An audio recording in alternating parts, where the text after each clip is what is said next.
You're so beautiful. I know. I was just thinking that. I haven't eaten in 3 weeks. I'm so hungry. I have to go host the Oscars. Live from the Dolby Theater at Ocean Hollywood, please welcome tonight's host, Jimmy Kimmel.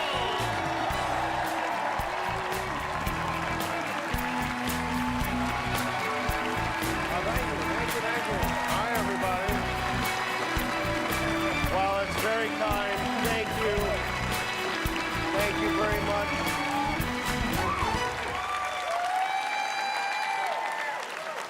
Thank you for that partial standing ovation.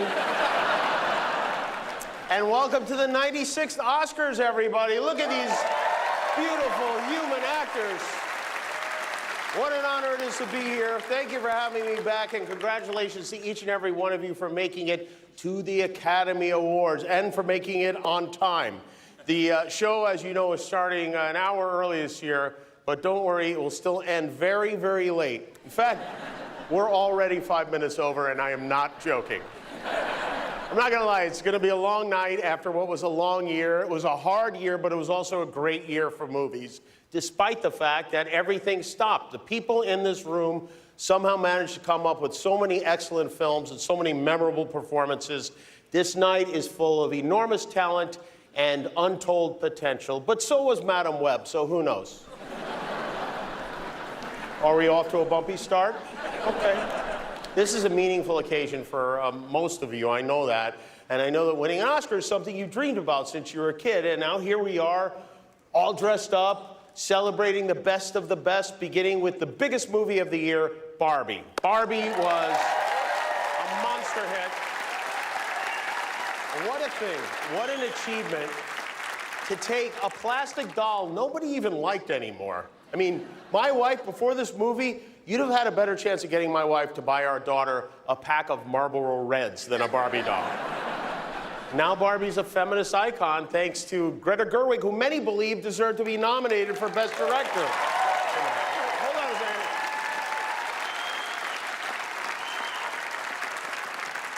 I know you're clapping, but you're the ones who didn't vote for her, by the way. Don't act like you had nothing to do with this. And I don't want to leave out Margot Robbie. Margot put this giant hit together. She did. Margot Robbie and Ryan Gosling are here tonight. Look, kids, it's Barbie and Ken sitting just near each other. Ryan and Margot, I want you to know that even if neither one of you wins an Oscar tonight, you both already won something much more important, the genetic lottery.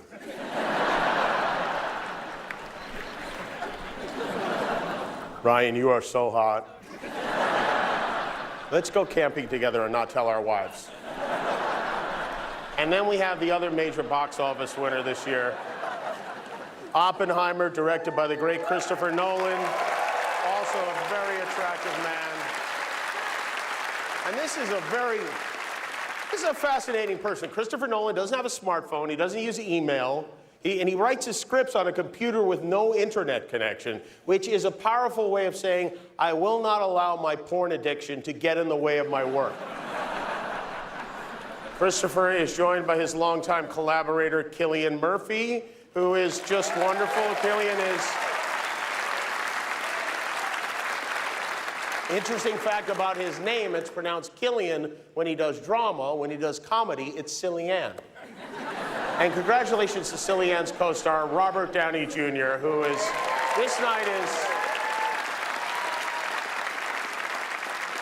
this is the highest point of Robert Downey Jr.'s long and illustrious career. Well, one of the highest points. But Robert has been was that too on the nose, or was that a drug motion you made? Well, look at him. I mean, look at this guy. He's so handsome, so talented. He's won every award there is to win. Is that an acceptance speech in your pocket, or do you just have a very rectangular penis?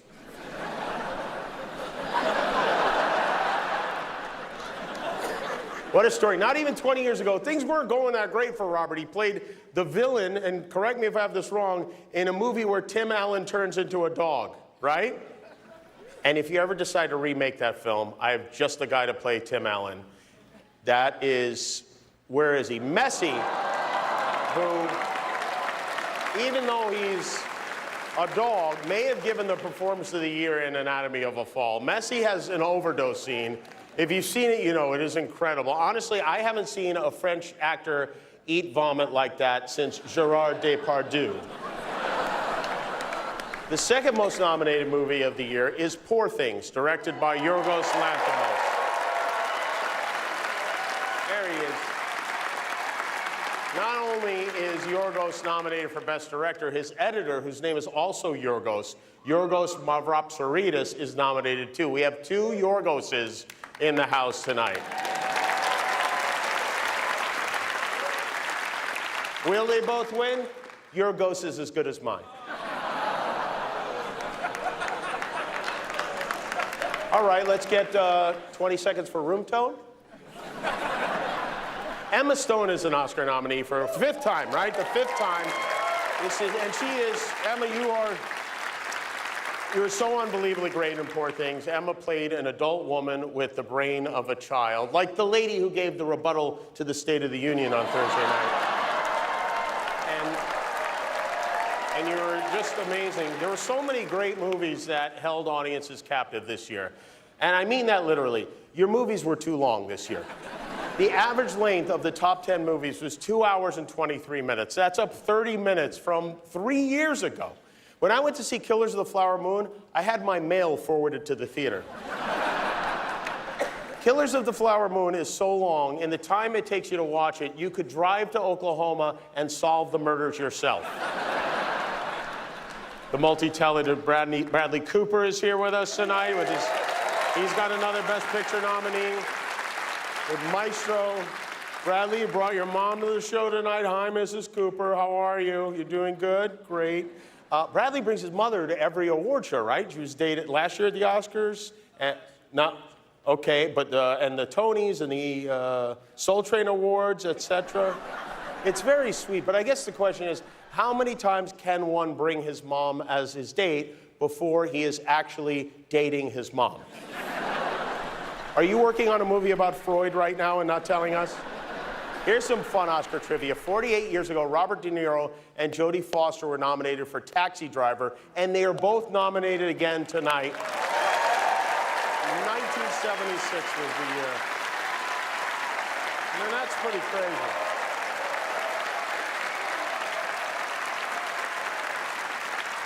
In 1976, Jodie Foster is young enough to be Robert De Niro's daughter.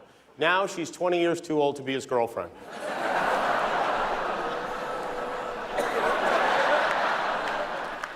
I also want to congratulate Robert's co-star Lily Gladstone, who is the first Native American ever to be nominated for Best Actress.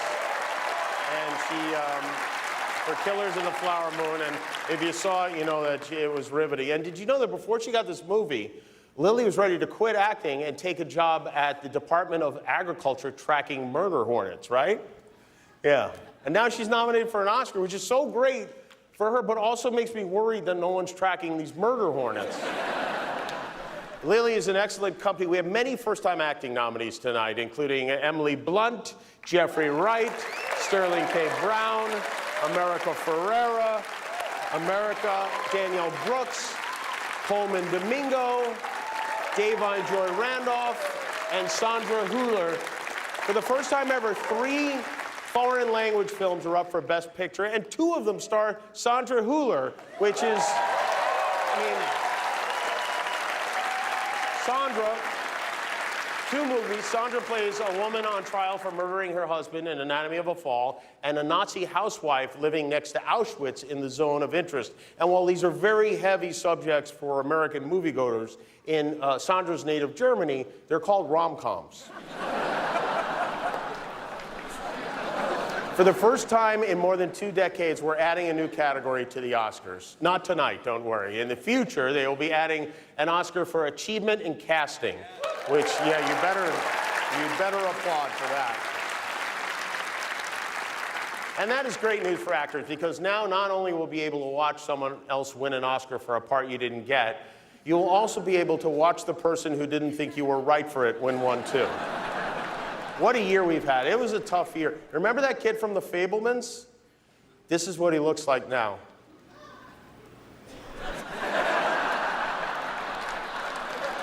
Very good to have you here, Stephen. Stephen, are you nominated tonight, or are you here because you have season tickets? Stephen and his wife, Kate Capshaw, donated a lot of money to help actors and writers who are out of work over the summer. We were on strike for a long time, for 148 days.